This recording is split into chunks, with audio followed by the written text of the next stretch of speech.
to The Catholic Perspective, a podcast brought to you by rcspirituality.org.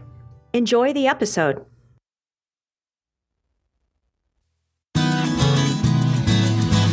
Some straight talk about the death penalty.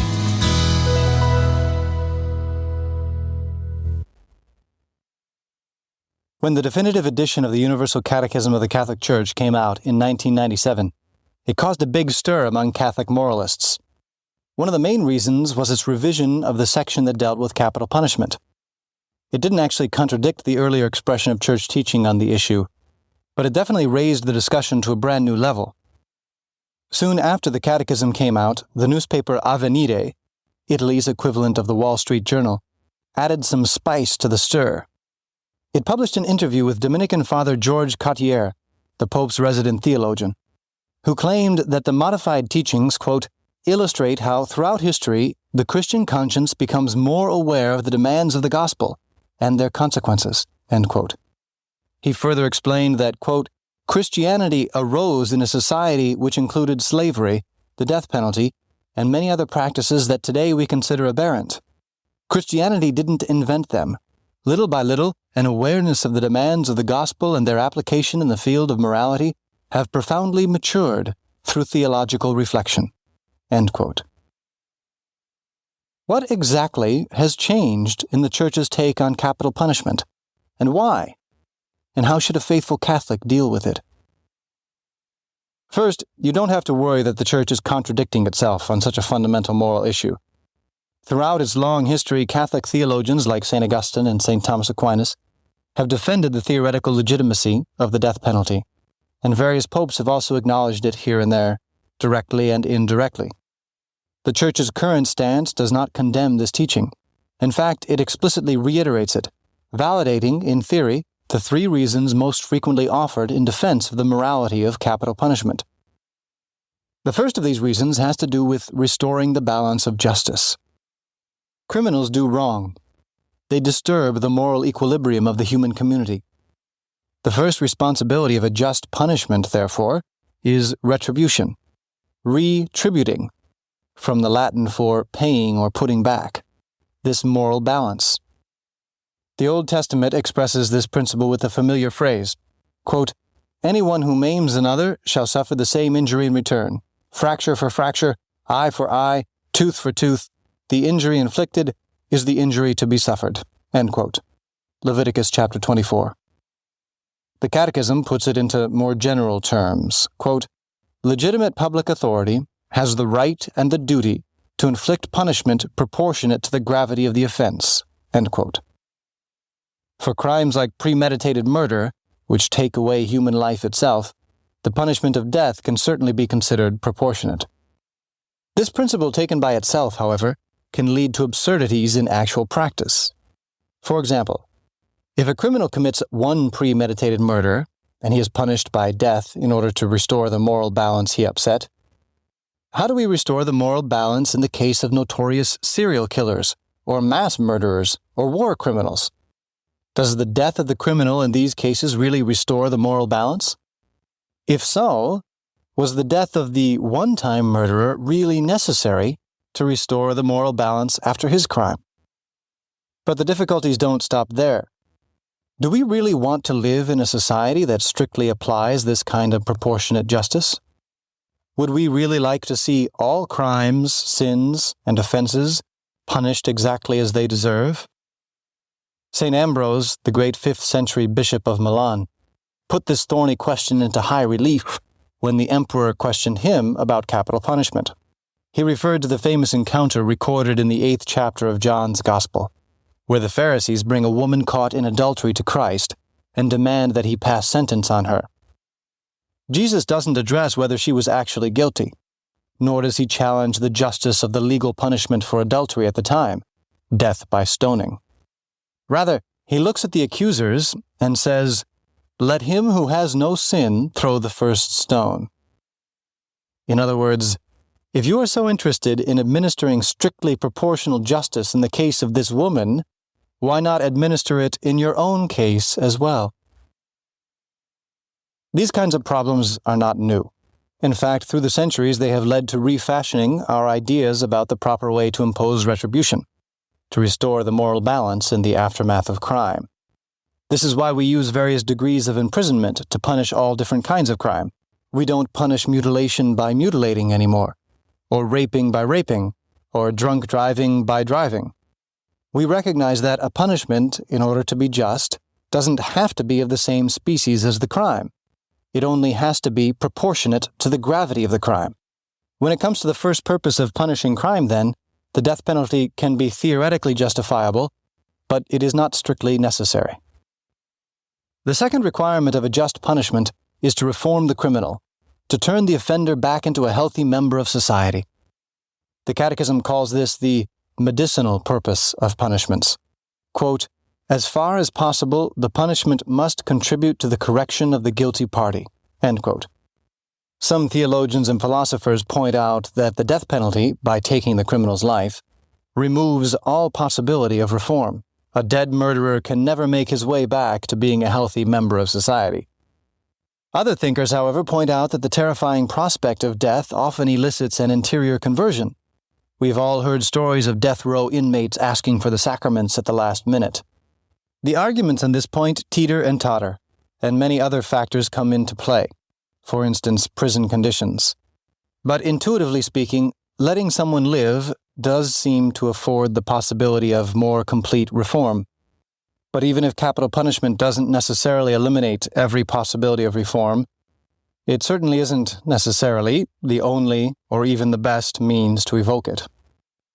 In addition to retribution and reform, just punishments strive to deter future crime, both by providing an incentive for potential criminals to avoid crime in the first place, and by protecting the other members of society from dangerous individuals. Leaders of a society have a moral duty to provide this kind of defense to their citizens. You can't have peace and freedom without security. This same responsibility justifies, in certain cases, fighting wars or engaging in armed rebellion. Those are topics for another talk. Sociologists passionately disagree about whether fear of the death penalty actually discourages killers from killing. Both sides parade impressive statistics in their favor, leaving the issue decidedly undecidable from a scientific point of view. Everyone agrees, however, that the death penalty protects the members of society from violence at the hands of the particular criminal in question. A dead murderer can murder no more. But in many cases, other punishments can deter equally as well.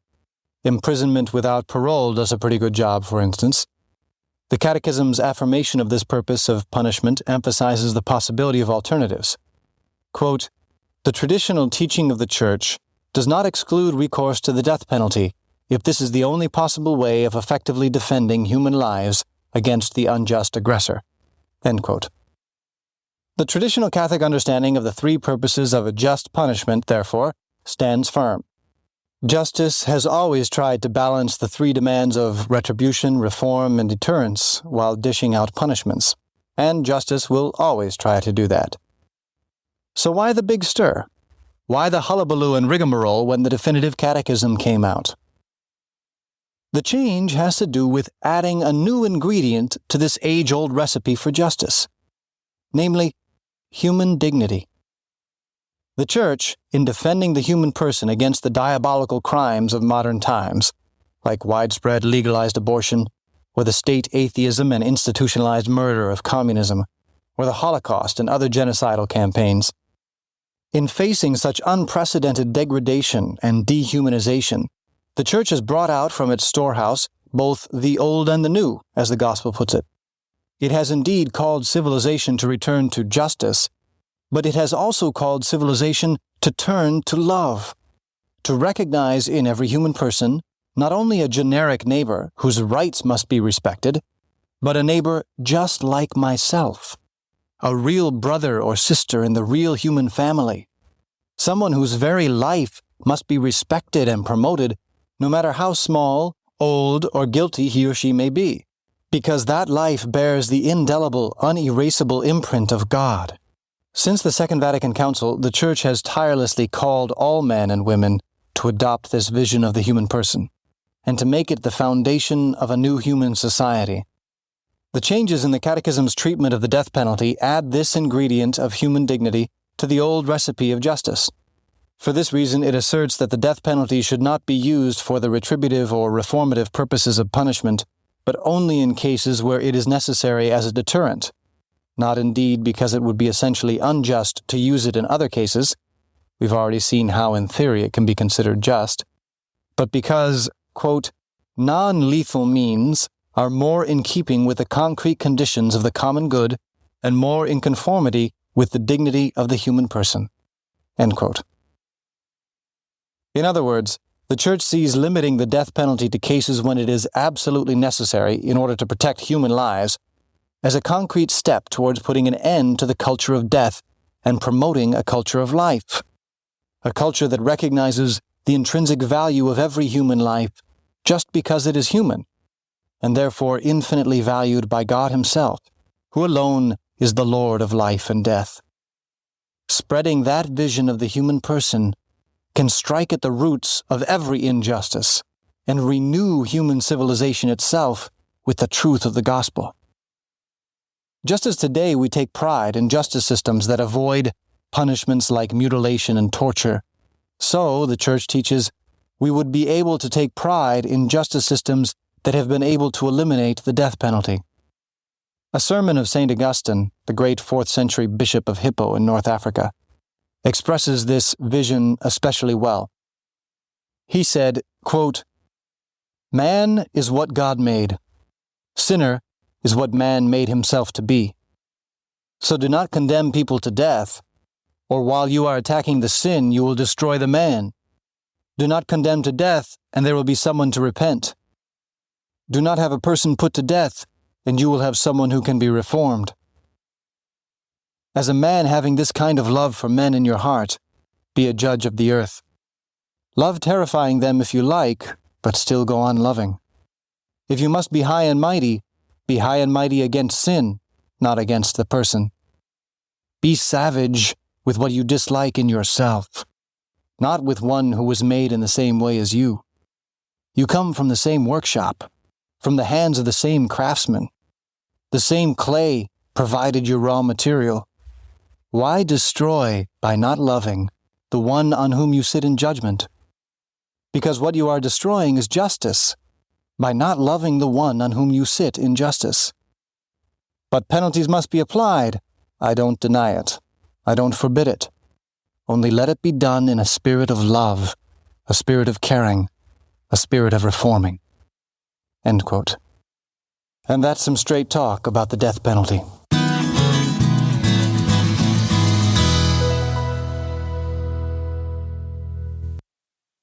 You have been listening to The Catholic Perspective, a resource from rcspirituality.org. Please visit our website and check out more great resources to help you pray, learn, grow, and go. Please join our team of digital missionaries by subscribing at rcspirituality.org.